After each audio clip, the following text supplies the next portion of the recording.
Good evening, everybody. For those of you who don't know, I'm associated with Syme over here by marriage. So, consequently, and my Aunt Faith sitting next to her. So we have a little bit of a family group here tonight. So, and the reason I'm here is, I guess, Syme had said something to somebody at one point, and so here we are. So.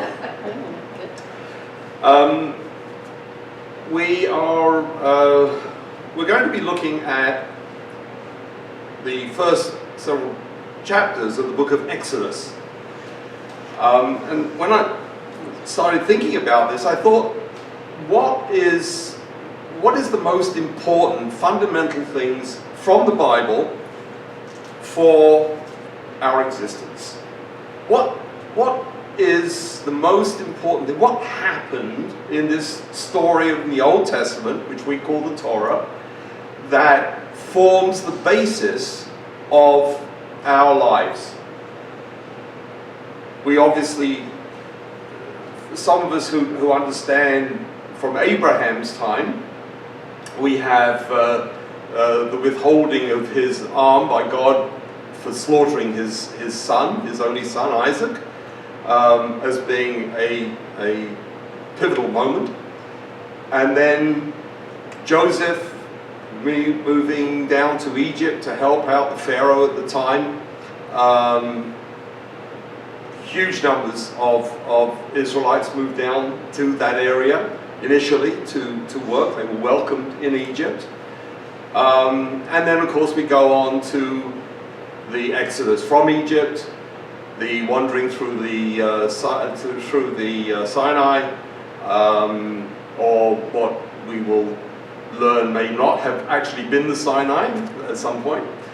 And then, of course, the most pivotal thing is the giving of the Ten Commandments. What more establishes our way of thinking, our way of life, but those 10 laws. And it's as important in the Jewish religion as it is in the Christian religion. It is fundamental to our existence. We won't go that far. We're going to go up to that, and maybe in the next section we'll go into that area as well. But in the first part of this, we're really looking at a reversal of fortunes. Because for those of you who recall, Joseph had done wonderful work for Pharaoh, and he saved the Egyptians from starvation, and he organized them, and they became an integral part of Egypt. Unfortunately, by the time, that was in the book of Genesis, you'll read that. But once we get into Exodus, we find out that the Pharaoh who loved Joseph has now died, and the new Pharaoh didn't care very much for them, and didn't know the history, and didn't know how much he should have been indebted to them. And so they started to use what was cheap labor. And the cheap labor was the Israelites living in their midst. They weren't living in a huge area. The discussions are where they lived, basically to the south in Ramses area. They lived in and worked where we now know the pyramids were built. So, which my wife's going to kill. The old joke has always been these guys carrying bricks up the pyramids, and one turning to the other one and saying, "Wish we hadn't been the low bidder on this job." but they were building, and they were used as cheap labor in Egypt. What happens when you are in that kind of situation? You become subservient to your masters. You become, in some ways, you become comfortable. Comfortable may be a word. You don't want to fight City Hall necessarily. You may be dealing with issues of slavery and being oppressed somewhat. But as we will see later on, one of the big problems that Moses has is convincing all these people to get up and leave. And that was a huge job, because number one, he hadn't been a slave. He had actually come from Pharaoh's house. So he had a pretty privileged life, and then he'd run away to Midian and got married and so on. But he hadn't been one of the oppressed, like so many of the people he was trying to get out. So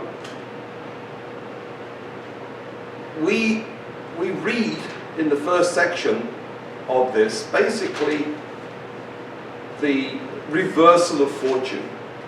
They have come from privilege, being welcome, to now being abused and by the Egyptians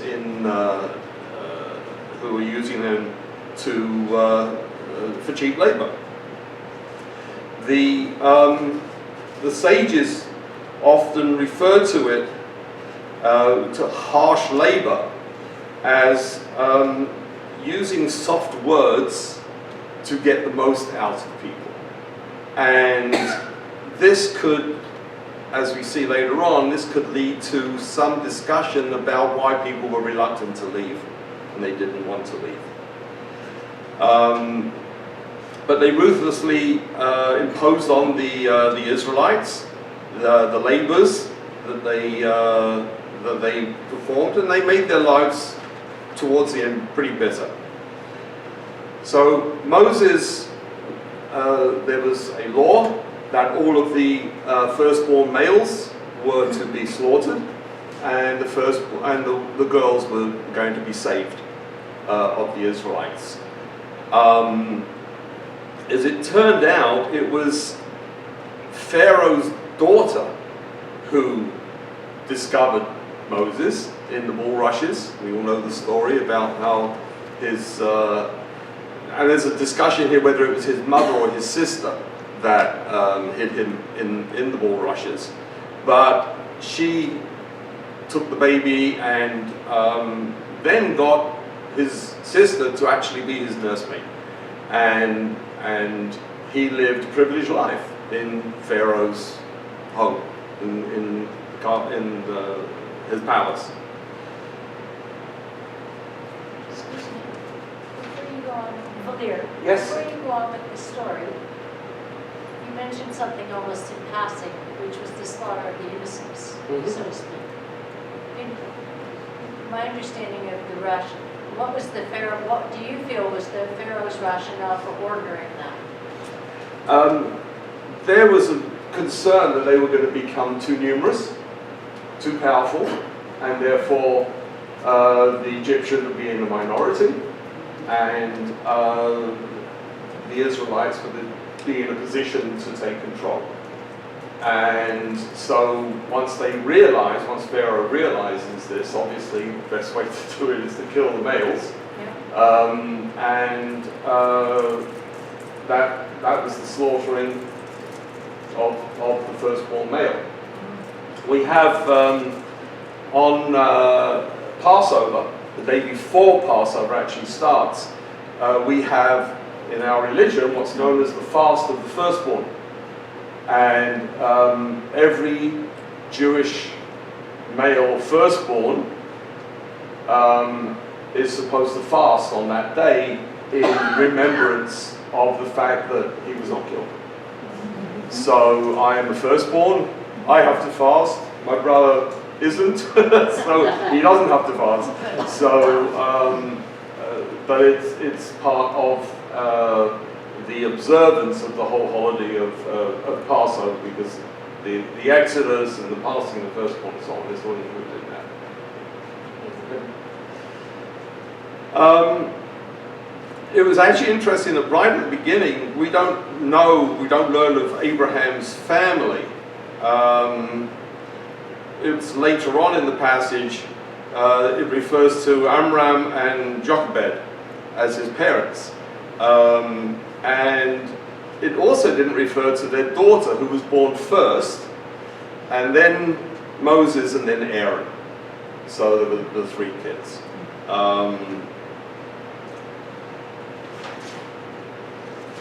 The wicker basket, as we said, he was found in the bulrushes.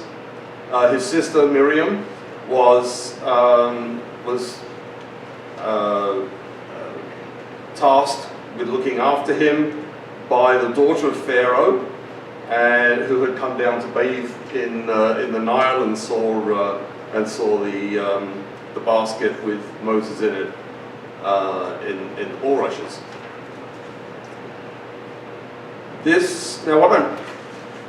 What we're looking at is a number of sages trying to interpret what is written in the Torah, in the Old Testament.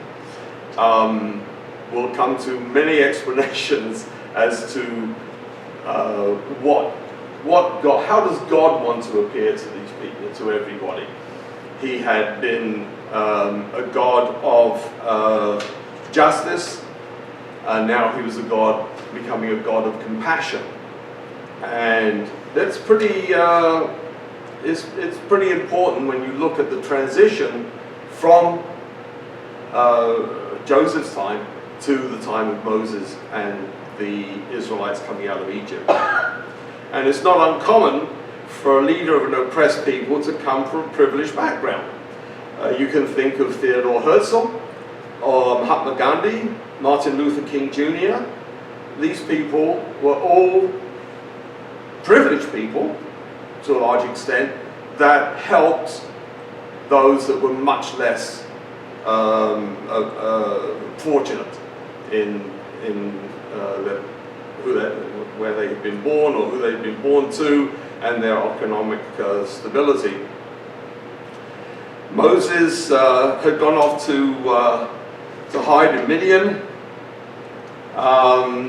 and married there, and he came back to Egypt, and we know the story about him seeing an Egyptian taskmaster beating up one of the Israelites, and he killed him.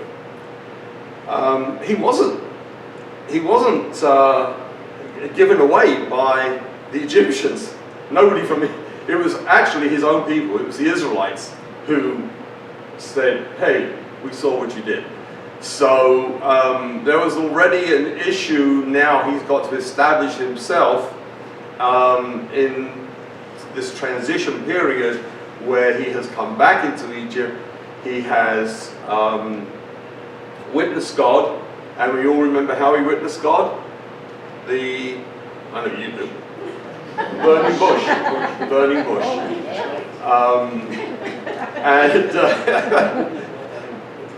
Sorry, I was going to say preaching to the choir, but that's probably wrong as well, isn't it? But the burning bush. It's interesting what the connotation is. A bush is something you cannot extract, that thicket, that type of bush, is something you can't extract yourself from. If you put your hand in it, you can't get your hand out. So there's a lot of symbolism in that regard, in the fact that it was a burning thicket, and he encounters God. God speaks to him from the burning bush and commands him to go forth and get his people out of Egypt. So he goes back. He marries Zipporah, which in Hebrew means a little bird, and she bore him a son named Gershom, and he then moves back to Egypt to try and free the people that God has asked him to free.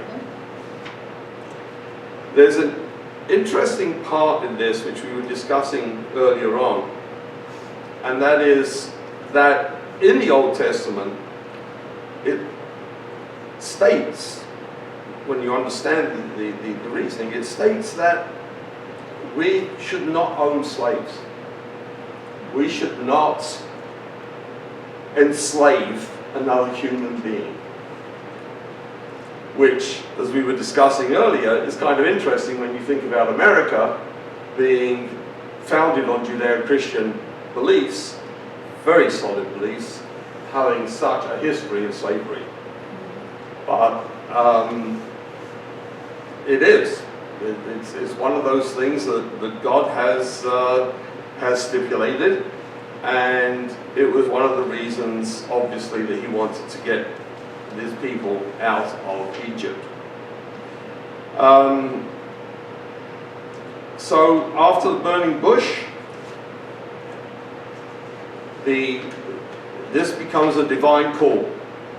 Moses has been charged by God that he has seen the plight of his people, of the Israelites, and he's now putting Moses in charge of bringing them out of Egypt, eventually to the land of milk and honey. Milk and honey, very, very big things. Basically the two things that you can survive forever on. So very, very big in numerous religions at the time, in numerous areas at the time. But they are to come out of Egypt, come out of slavery, and move to a place that God will show them as they exit Egypt.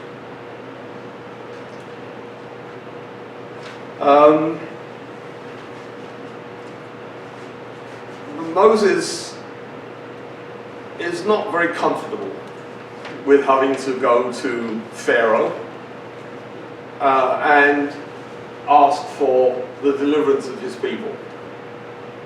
He apparently has a speech impediment, which, whether it's imagined or whether it's real, is his way of trying to say, wait a minute, I'm not going to do this. And he's already having issues with some of the Israelites because, again, as I said before, they don't see him as one of them, really, because he's been living the higher life. But God has told him, has said that you have to bring the Israelites out so that they can come and pray under my supervision, more so to get them out of the mentality of being slaves. They have to establish their identity, and they obviously cannot do that from inside the slave environment that was Egypt at the time. It also, this is at the point where God reveals his real name. Eha Asher, or Yahweh, or what subsequently becomes known as Jehovah within the Christian religion, but it takes God from a God of justice to a God of compassion.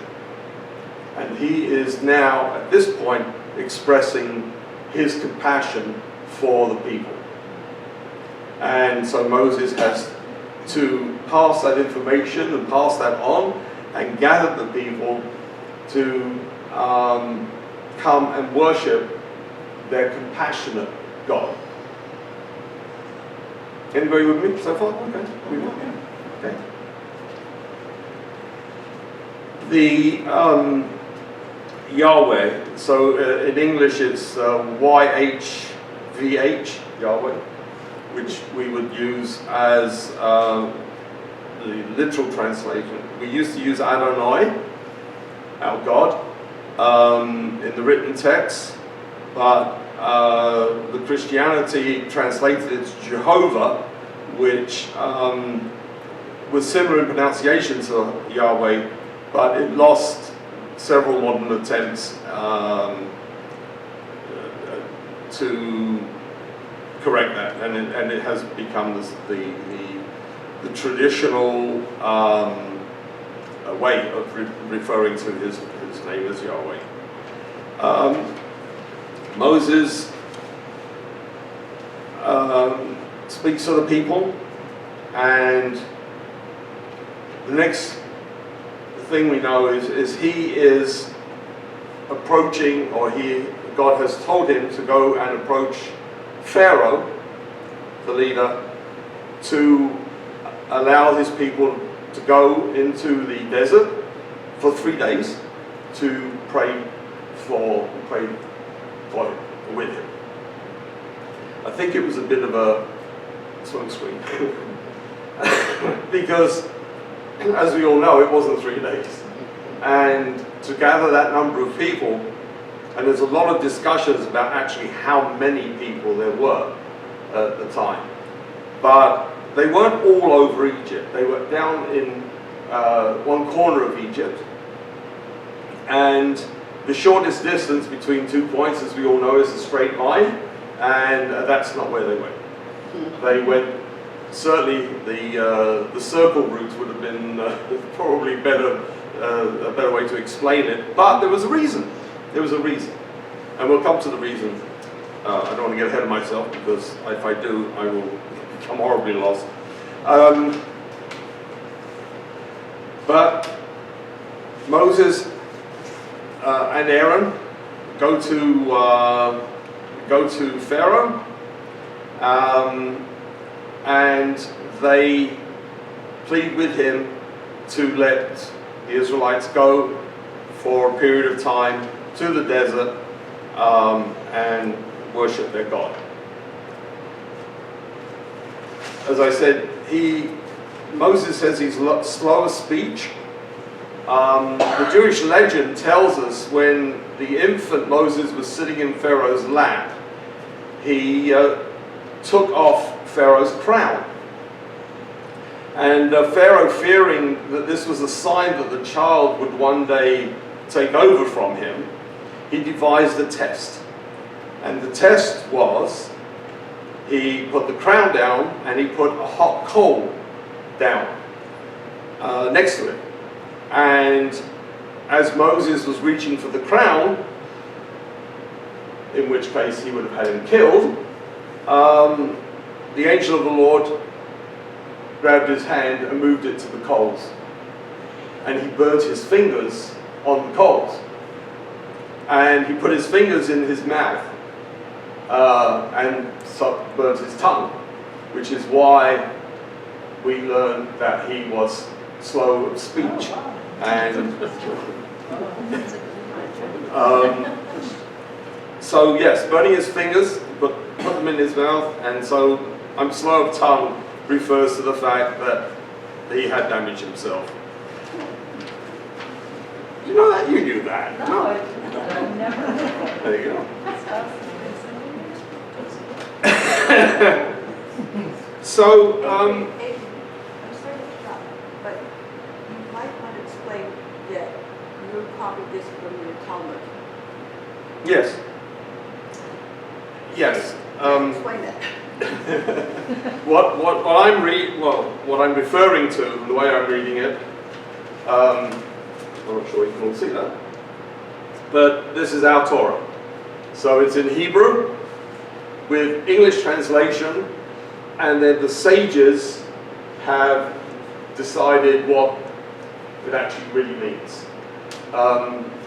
I meant to phone somebody and ask them, in what language did the sages originally translate the translation? Because it wasn't English. So how many translations of translations are we dealing with? But, and then people are constantly trying to interpret, trying to understand what it was that was so that God had said. The Talmud didn't begin until after the Second Temple, correct? Or was it put in writing before? The Talmud, yes. So the Talmud's after Second It's the Temple. Torah, yeah. The Torah was long. Yes. Just to be clear. The Torah is the 5 books of Moses, Genesis, Exodus, Leviticus, Numbers, and Deuteronomy. And wow, can't remember the last time I did that. I should know in Hebrew, but I don't. And they basically cover, as you know, the story of Genesis is the forming of the earth, Exodus is the leaving of Egypt, giving of the law, and then the rest of it is basically God guiding everybody towards, and I don't know whether you all know this, but nobody who left Egypt gets into the promised land, right? So that's one of it's the next generation and the generation after that. I think God really had it in for them after the golden calf. So, and there are a number of other things. As we go through the plagues and everything else, we see how people have how slavery has changed the mindset of so many people, and it's something that it's hard for us to really understand, because thank God we haven't experienced that. But it's not just the physical work and the physical enslavement, it's the mental enslavement. And that's what Moses is having to deal with. So God tells Moses, this is the divine reaffirmation, that it's important not so much to burnish God's reputation, but to establish the principle that it is unacceptable for one human being to reduce another human being to slavery. And that freedom is the will of God and not the choice of a despot. Now, you made a point that in the New Testament there is reference to being a good master to your slave. But right here, it's saying, wait a minute, that's not. So I don't know what changed. Yeah, I mean, I think as we were discussing ahead of time, it is amazing just right across human history how people will pull a piece of scripture that backs up the agenda that they want to pursue, right? Right. So if you want to own slaves because it's economically,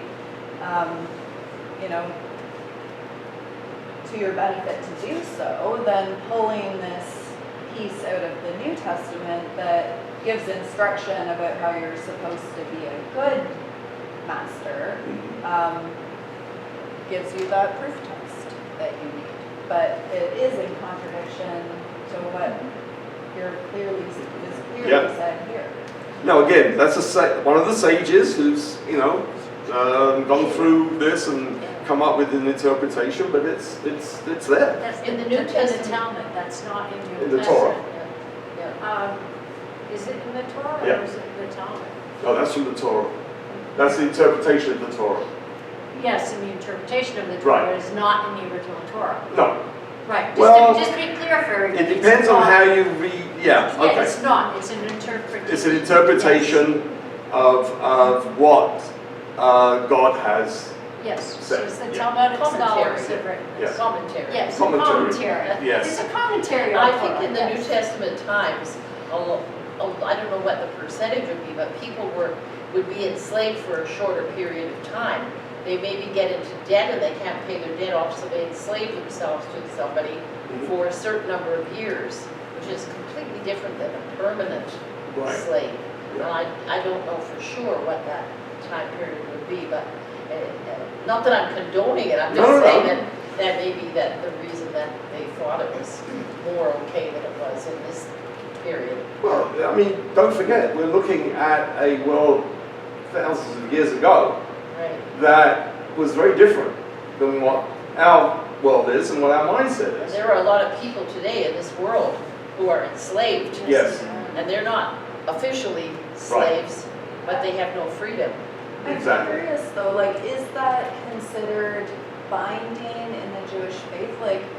are Jewish people prohibited, like have Jewish people been prohibited across history from owning slaves? Is that? That's a really good question for somebody probably a lot more learned than I am, but I do not know of any situation that would contradict that. I do not know. I can't think of a situation. I mean, obviously going through the wilderness and there was numerous other tribes and things that they came across. I don't recall ever having read anything about them enslaving another group of people. And like to your knowledge, then has that kind of being considered foundational across the Jewish faith? I think so. That you cannot own slaves? Yeah. Alan. Hi, Alan. But also in the Jewish tradition, there's this whole Jubilee thing, and every 7 years people are freed if they were indentured, if it wasn't really Yes. slavery. So, Yeah. so it did have always a time limit, and It has been suggested that that was an ideal, but never really happened. well, But we don't know. yeah. Yeah. At least they intended it to be that the 7th year was a jubilee and all your debts were paid and, I mean, I know that there's the 7 years of with the fields, and then 1 year right. you let everything go, and that will come in later books, and I haven't caught up with that part yet. So if I have to, I will. But so God is telling people that He will free them, He will redeem them, and He will take you out of the land of Egypt and bring you to the land flowing with milk and honey. And it's the land that He swore to Abraham that He would give. And only when the Israelites have their own land do they become a special people summoned to be with God. Only there will they have the duty and the opportunity to translate the ideals of the Torah into the realities of daily life and fashion the model society from which all nations will be able to learn. This is the vision. This is what the plan is. The promise of a land of their own is the Torah's ultimate promise. The threat of being cast out of that land is its ultimate punishment. It is not enough to remove the burden of slavery. They must also have the proper circumstance to permit them to flourish as God's people. So hugely important that they take the step. The generations that grew up in slavery ultimately would be unable to take advantage of their freedom, and they would perish in the wilderness. Only their children would inherit the promised land.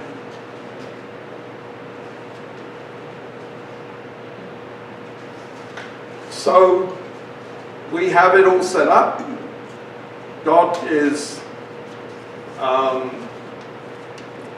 guiding Moses' hand, if you like, and they are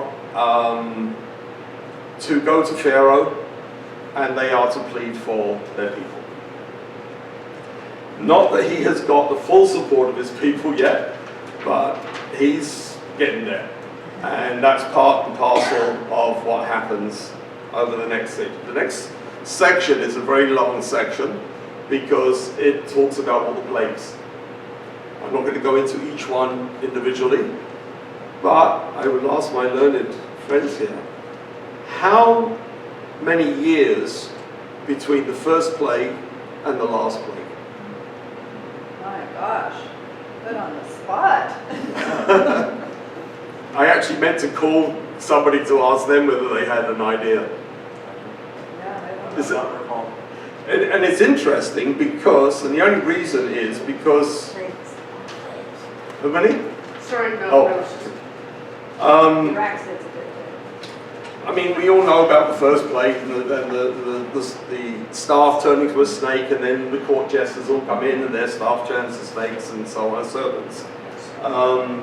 And the bloody waters, and they could do that too, and so on. So the first 5 plagues, actually, God allowed Pharaoh to harden his heart, as the Bible teaches us.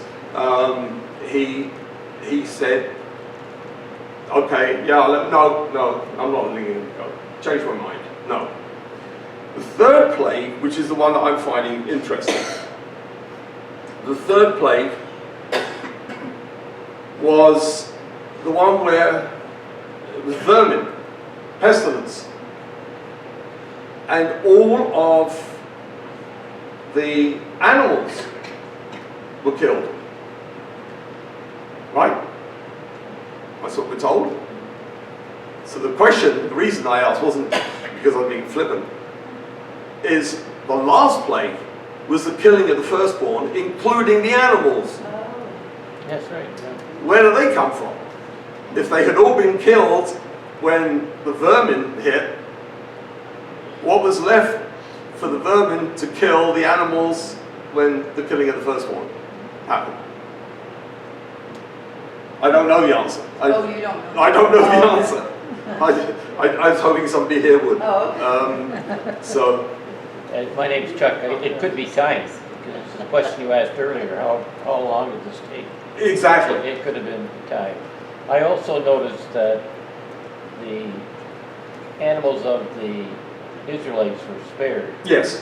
which would indicate, again, that there were some fairly well-off Israelites. There had to be a hierarchy even at that time, because some of them had farms and lots of animals. Yes. Yeah. Yes, but they were all supposed to be spared. And so anything that befell the Egyptians was not... anything that befell the Egyptians obviously wasn't before the Israelites. And I think that if you understand where they were physically, it's easier to understand. It's not like me living amongst you standing in this room. You know, they were very much separated into various parts of the country, or the land at the time. So, but the swarms of it, when I read this again, I was like, wait a minute, hang on a second. We talk about all the firstborn of the animals that being killed, but here we talk about all the animals dying anyway. So I wasn't sure, and I think I'm going to have to bend the ear of some rabbinical student sometime and find out what he says, as well as what the time frame was. So the 5th plague, pestilence. The 6th plague, boils. The 7th plague, hail. By which point we consider the fact that Pharaoh is probably entrenching himself so deeply in not letting them go that it doesn't matter what happens. He's going to fight this, and he's not going to let the people disappear. So it's quite it's quite a period where we have all of the plagues happening over this, whatever the period of time was. 8th plague is the locusts, and the 9th plague is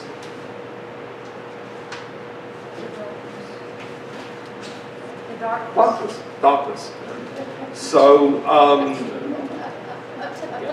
and now we're leading into the final reckoning. And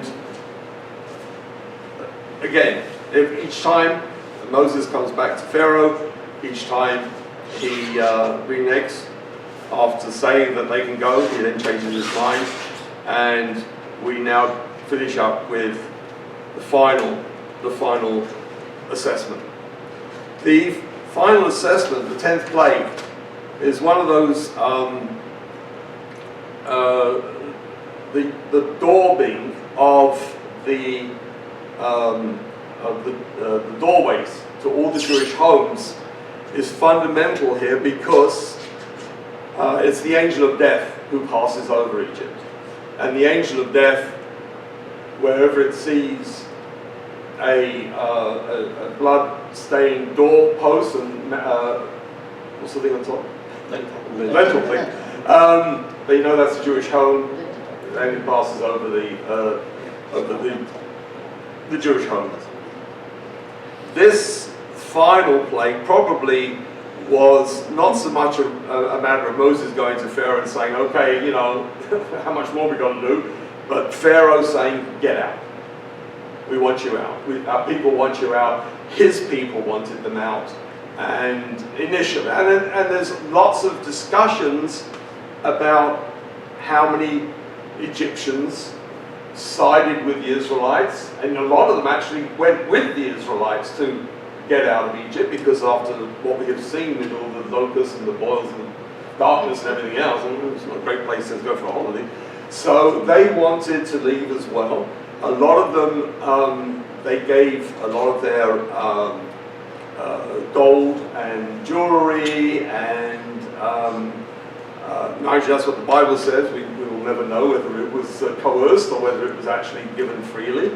But a lot of the Egyptians realized these people had to go out in order for their lives to get back to some sort of normalcy. Sorry, you're going to hate me for this, but at Passover, is this not the point where we talk about the hand of God? And Yes. Am I confusing things? Yeah, you're really good at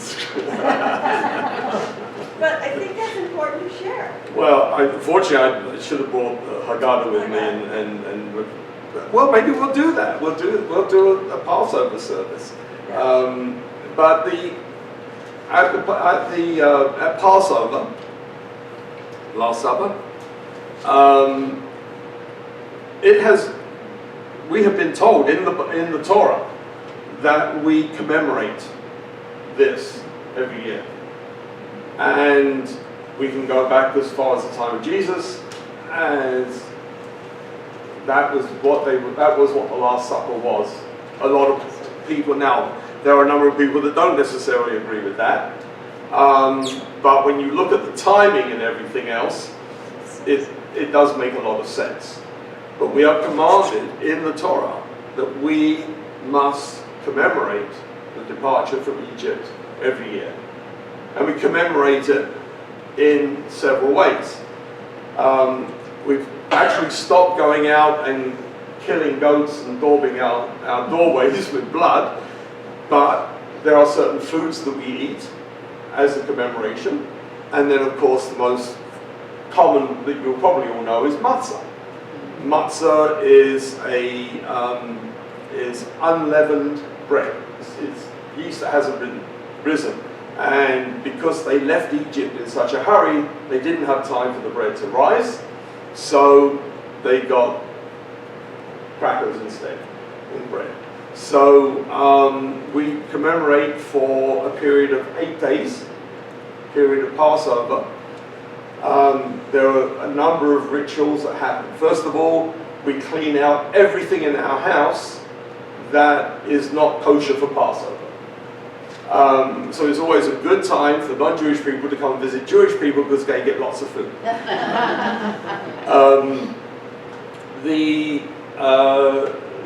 So we only eat certain food, and we eat food that is kosher for Passover.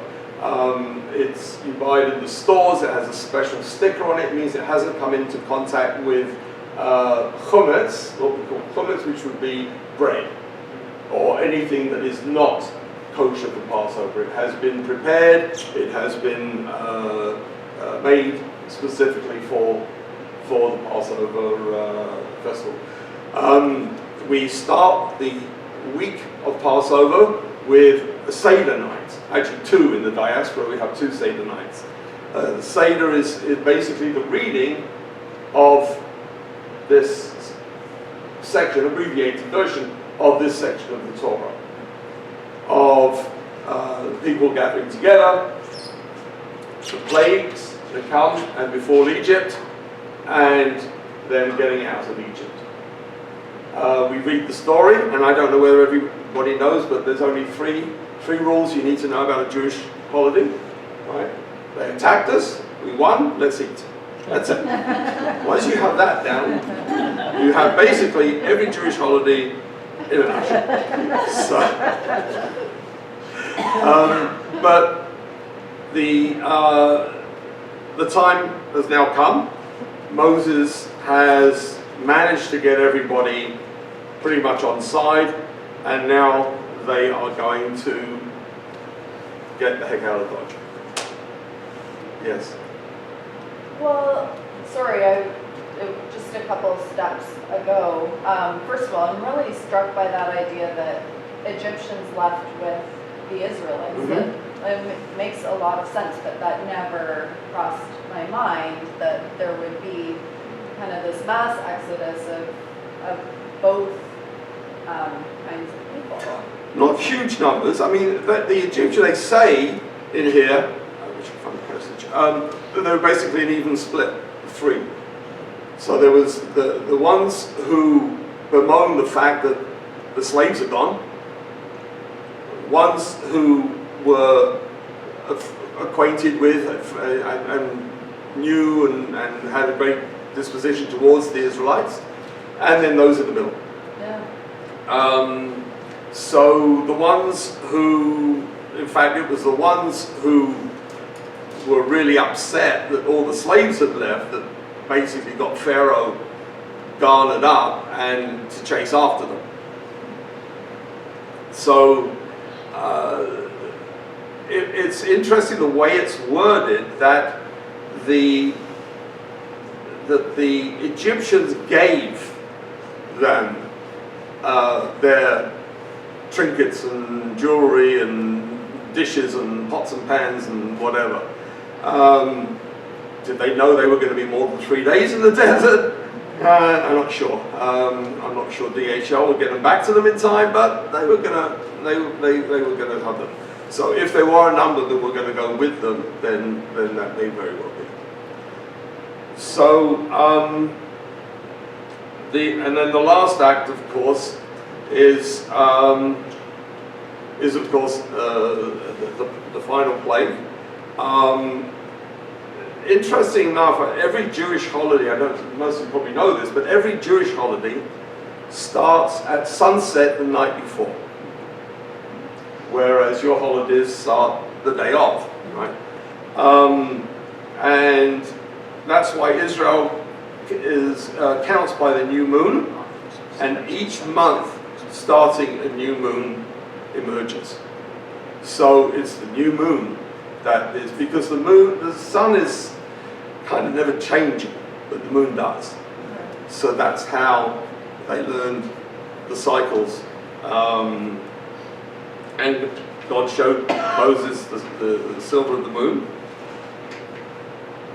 We can see it as analogues of beginning of the new calendar year in January, but marking our personal age is on our birthday.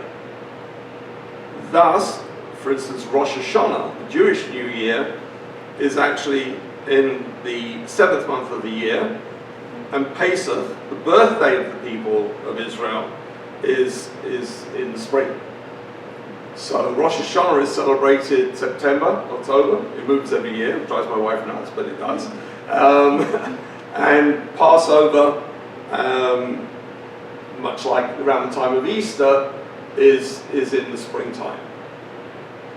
We often say that why is it better to have a bread with bitter herbs, as we do at Passover, than to have apple and honey, which we have in September for the Jewish New Year. And the answer is because the bitter herbs symbolizes the beginning of the year, the beginning of summer, spring into summer, whereas the apples and the honey symbolize getting ready for winter. So I personally prefer the apples and honey, and I don't mind the winter. How are we doing so far? Is this useful? Yeah. Okay, all right. I apologize for my raspy voice, but so the commandment is here. We should commemorate the Exodus from Egypt, and it's the festival of Matzah, the festival of, and it's determined in the first month. On the 14th day of the month at twilight, there shall be a Passover offering to the Lord, and on the 15th day of that month, the Lord feast of unleavened bread. So a lot of the things that we do, a lot of the symbolism, you probably are aware of as part of the Last Supper. And I'm not sure, I don't know enough about the words necessary, whether we often thought that Jesus was holding the matzah as a symbol of his body. We also drink 4 glasses of wine. It's okay, it's only manischewitz, it doesn't do anything to yeah, no. During the course of the Passover service, there's the requirement to drink 4 glasses of wine.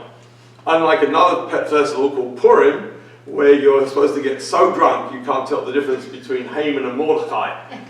So it tells you how drunk. I went to a Purim service once, kind of by accident. I was studying Hebrew and I showed up. I didn't know it was Purim. And I walked in and they all kind of stared at me. Oh my goodness, we've got a Christian here. We're all supposed to make complete fools of ourselves tonight. And we don't want her to see that. And it was terrific. It's a lot of fun. Yeah. It's a lot of fun. I went as a bio-dread once and scared the jeez out of my kids. Now the rabbi had a stop sign. Yes. Do they always do that? Absolutely. Because what they do is they read from the book of Esther. Yeah, and then they cheer. Whenever and they boo. say Haman, everybody boos Everybody and has boos and then noisemakers and stop everything sign. else. And I then when love they it. say Mordecai, then everybody cheers. Yeah. But if the booing goes on too long, the service lasts until the early hours of the morning, so they have to shut them up very quickly. Anyway. Yeah. So we are prepared. We have the symbolism for our unleavened bread. We have the symbolism for everything else that we do at Passover.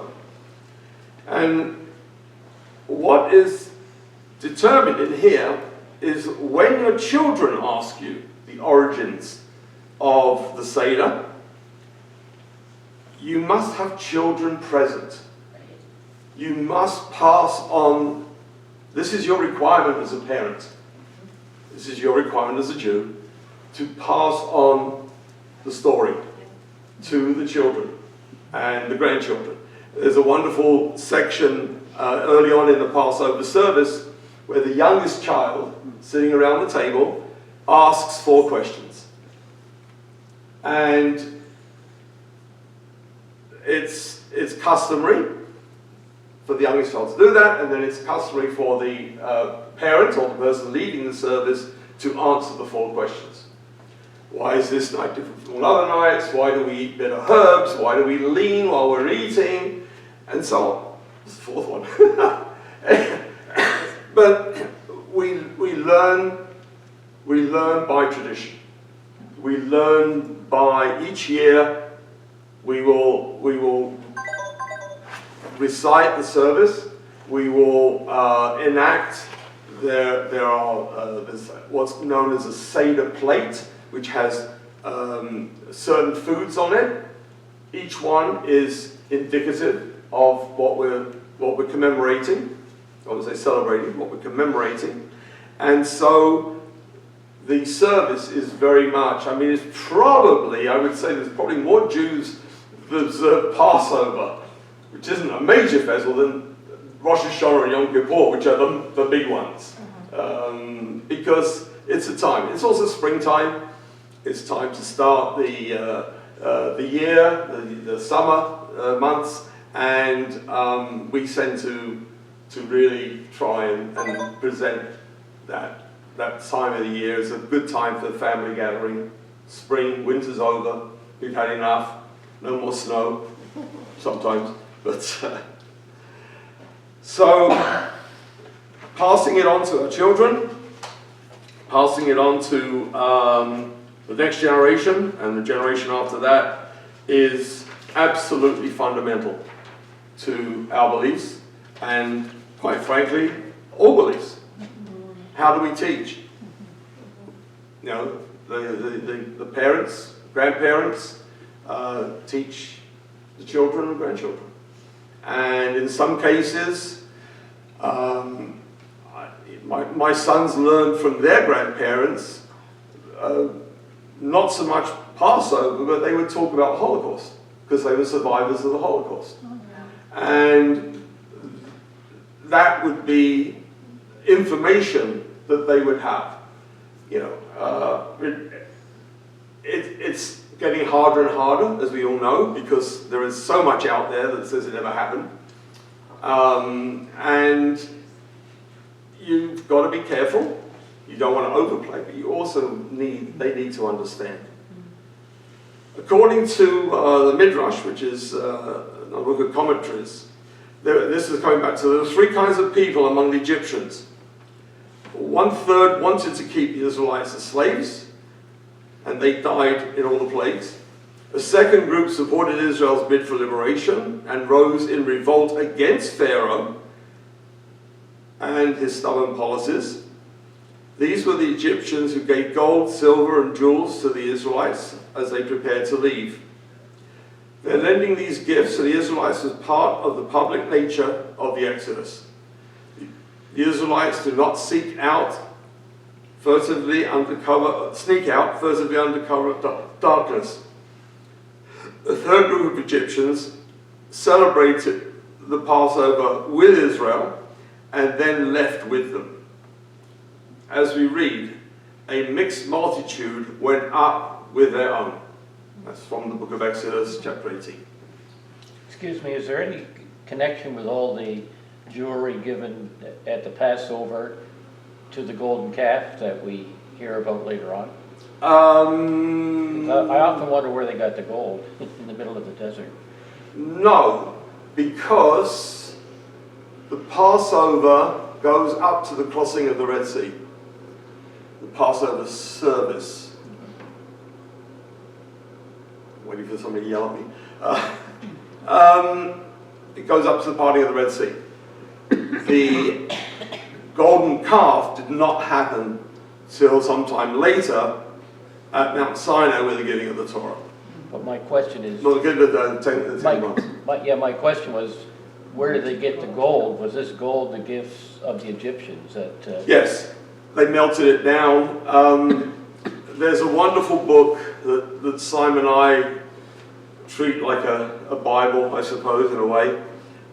It's called The Gold of the Exodus. It's very hard to get. Very hard to get. We have 2 copies. We're willing to share one. So, Brilliant. it's about 2 explorers, I guess, in the States, who decided to try and figure out where Mount Sinai was. And the conclusions that they come to are that it's actually in Saudi Arabia. So how did they get there? Well, when you consider where they were in the south of Egypt, when the Exodus happens, the last place they were going to go through is the Sinai, because the Sinai was filled with, that was where the armies of the Egyptians were, and the Philistines, early Palestinians. And God decides if they go that way and they have to do battle, he's going to lose a lot of people that he wants to come out and come to the promised land. As well as the fact that he knows full well this is a fragile people, and faced with adversity, they're going to turn and run or stop. And they do. I mean, even when we get to the Red Sea, all they're doing is complaining to Moses. Better we should die in Egypt than die here, in the water. Particularly when they see Pharaoh's army coming in behind them. So there's a lot of conjecture as to where exactly they crossed. So we're pretty comfortable with the fact that they did not go into the Sinai. So Mount Sinai, yeah, okay. There's a mountain in Saudi Arabia that these guys actually started excavating, and they found lots of buried treasures, which gave them cause to believe that that was where they camped. And there had to be huge numbers of them that camped there. There's another aside to all that. You all know Jonathan Pollard, the American Jew who was working for the Navy and then was in prison for 30 years for selling secrets of Israel. And everybody scratches their head, say, wait a minute, aren't we on the same side? But there was a number of things that happened. I was actually just today reading another article about it, about what it was, excuse me, what it was he actually did. What information did he pass to Israel? And Goldberg does pretty well named it. The US spy satellites had seen that the United States, China was selling nuclear armaments to Saudi Arabia. And Saudi Arabia was building a nuclear base at the foot of what we now know as Mount Sinai. So that was the information Pollard passed on. Obviously, Israel couldn't do anything about it, because how else would they have gotten the information? Meanwhile, America and the Saudis are trying to make lovey-dovey with each other. So the Israelis came up with a plan, and the plan was to load up their B-52 bombers with pigs, live pigs. And they flew in under the radar, and they dropped the pigs all over the would-be nuclear site. Now, not a single Arab will go near it, because it's unclean. And Israel got away with it without the US implementing the US. The US didn't obviously admit that they had passed on any information to them, and Pollard spent 30 years in jail because he passed on the information. So I can't believe it's fantasy, quite frankly. It's just too much reality. And when you look at the map and you look at how they would have had to skirt around certainly the Sinai in order to get out, then it's quite understandable. So they have prepared virtually nothing. They've taken the animals they owned. They've taken their food. The unleavened bread primarily is their big thing, because they hadn't had time to rise.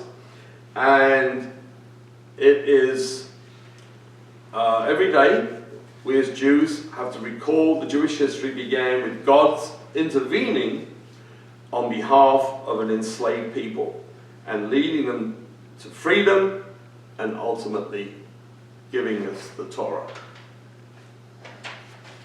The parting of the Red Sea is, as you know, quite a story. Does God have such command over nature? Maybe, probably, yes. As I said, he did not lead them out through the land of the Philistines, and he did not want them to be confronted with armies and for fear that they would run. Or, as they said to Moses at one point, with the parting of the Red Sea, why should we die here when we could go back to Egypt and die there? So it's the vagueness of these passages that allow us to question, if you like, exactly where and how they came out. But other than the fact that we know that nobody who left Egypt got into the Promised Land, nobody who was instrumental in the golden calf, and probably everybody who complained was not allowed. They didn't get in. Their children got in, grandchildren got in, but they did not. So the vagueness of the vagueness of actually the route that they took, which is always going to be out for conjecture in the Torah, starts, of course, with the parting of the Red Sea. And it is left for our profound impression on all subsequent Hebrew literature and became the paradigm for Israel's future redemption from exile. Most of the biblical passages that celebrate the crossing of the Red Sea relate solely to God's sovereign control over nature and history, and do not mention the drowning of the Egyptians after this passage. Yeah. I heard this once, and you know how you remember something that's different, you know? And it was a midrash, some midrash that was written by Jewish people that had in it prayers for the Egyptians who had died in the Red Sea. Yeah. Because, have you heard that? Yeah, that's so beautiful. Yeah. You know, here they are coming to kill us, but Pharaoh sent them, and it's not really their fault, you know, and we're making excuses for them trying to kill us. I just think that's a lesson for us, you know, to hear. Now, I don't know if it happened, of course, but it's just, it's we never know, but the thing is that we don't, I was going to say, we don't joyously celebrate the deaths of others. Exactly. It's not a Jewish thing. I noticed, I've heard that in other places as well. Yeah. That if one person dies, it's like everybody dies, so you have to mourn that, not celebrate it. Exactly. That's beautiful. We need to learn that. Well, I think learning compassion, and one of the things about all of this, there has been a thread. It is the compassion. It's the compassion shown by some of the Egyptians to the Israelites. It's the compassion shown by the Israelites to some of the Egyptians. Right. So there is a level here of understanding, of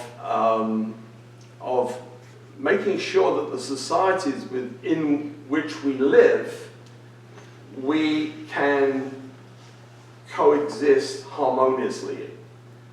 Unfortunately, it doesn't happen very often. One just needs to look at what's happened in Spain and Germany and various other places around the world.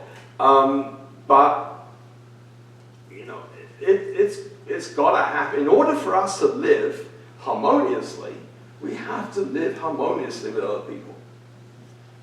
I mentioned before, my former families were Holocaust survivors, and some members of my family were survivors. And it often occurred to me, much to the chagrin of certain family members, but if we hadn't isolated ourselves so much, would life have been better? Just look around.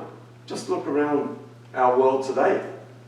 We have people from many backgrounds, many different heritages, many different religions. And those who come and live harmoniously amongst us, we have no problem with.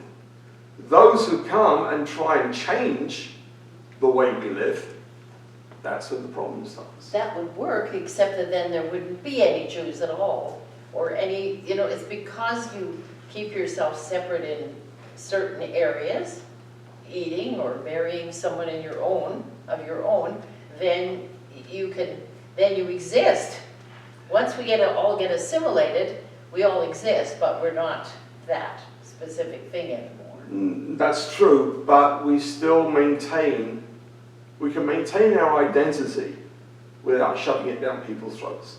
We can maintain our identity as being part of a harmonious society without saying you've got to live your life the way I live. Every Friday night, you have to light candles. What do you mean? But No. Jews don't do that. Yes, I do. They don't expect us to do that. Exactly. But in other religions, Yeah. it has become, in Then certain they places force in the it. world, Yeah. it has become a lot more rigorous Right. that whatever their beliefs are the beliefs of the majority. And unfortunately, that doesn't work. And we are a blended family. My brother-in-law is an Italian Catholic, and none of us have lost our identity. We all celebrate each other's identity. That's beautiful. And now, it wasn't easy in the beginning, but now, I mean, Christmas Day, we were up at my Italian Catholic brother-in-law's house with the new baby and everything there, and we lit Hanukkah candles before Christmas dinner. Yeah, yeah. And nobody was offended, everybody was part of it. You know, everybody goes, oh, we all light Hanukkah candles, and we all sit down and we have Christmas dinner. And it works. It does work, but you will have to be open to it. You know, I think that's the thing. And then as the generations go, can gradually lose it if you don't intentionally hold on to it. Yeah, it's very hard. Certainly these days with the amount of rubbish that's on the internet and what our kids are subjected to and our grandkids may be subjected to, or we're subjected to, it's very hard to keep your head above water. And ministers in any religion, I mean, are facing a horrendous battle. But fair comment? It's tough. It's not easy. Yeah, it's tough. It's very tough. Yeah. So. I find it I always find it so interesting that all these lessons that are put forward in the Exodus and the promise, and then the next whole section, as Israel is trying to become Israel. Then you've got the great stories of Joshua, and this is great, lovely stuff. And then you get Judges. And you're like, did nobody learn anything? And I just think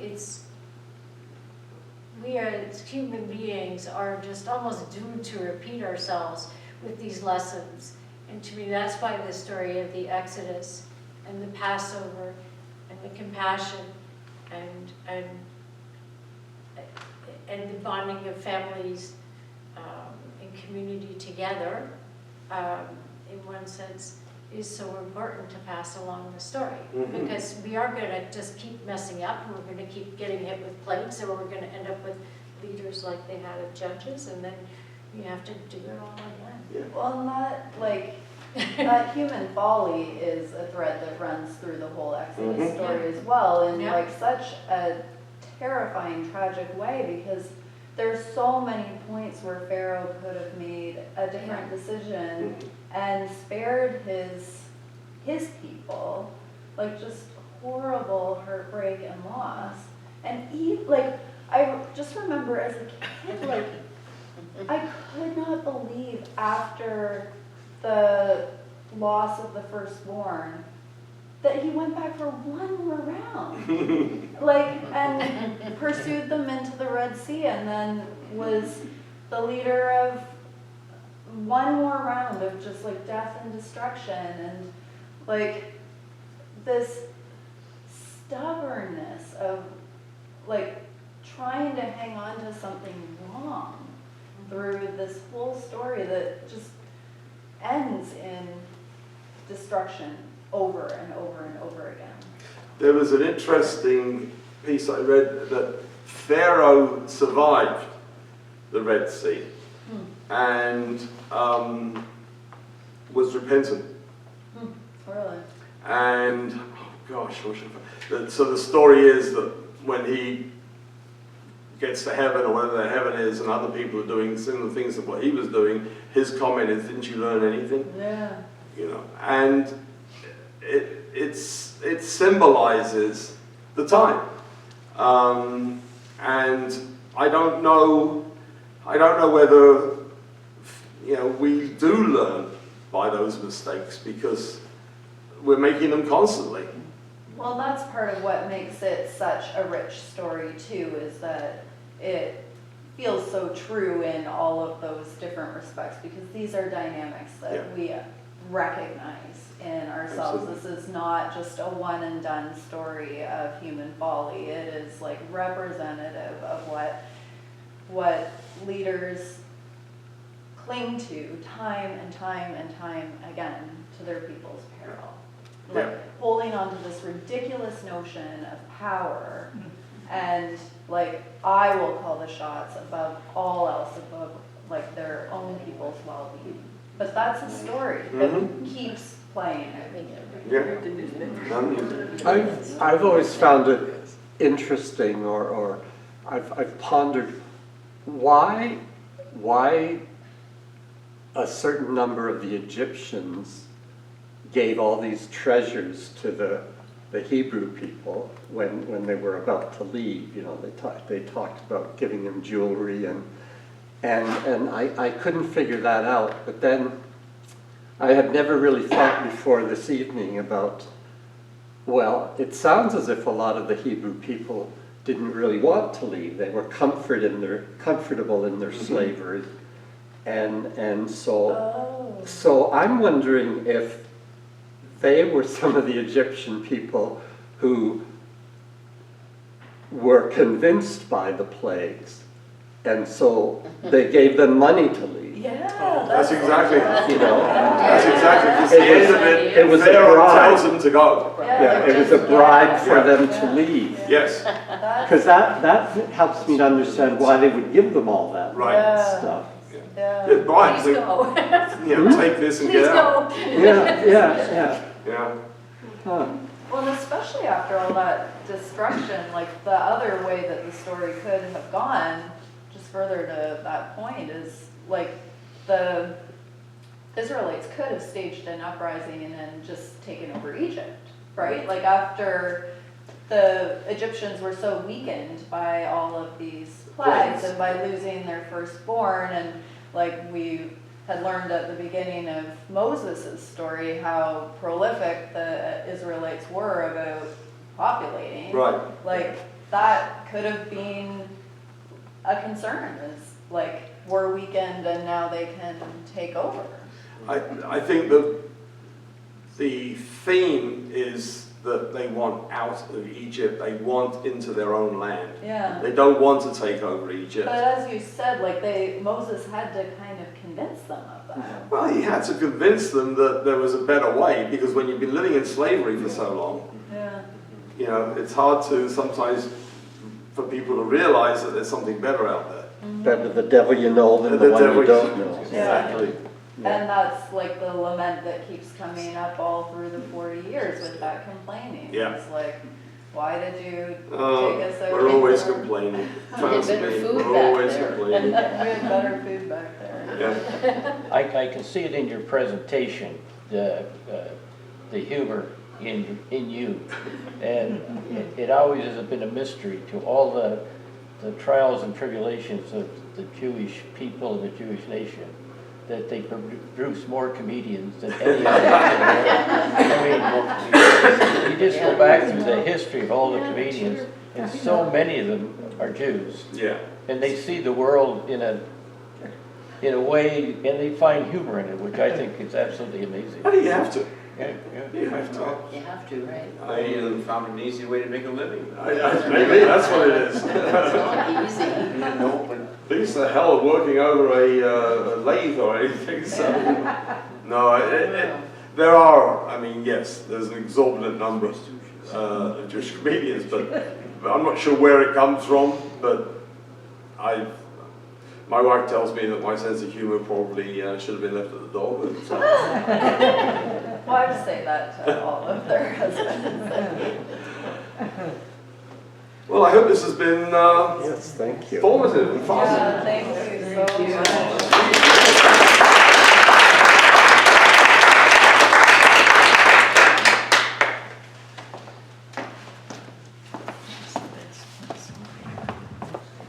Thank you so very much, Adrian.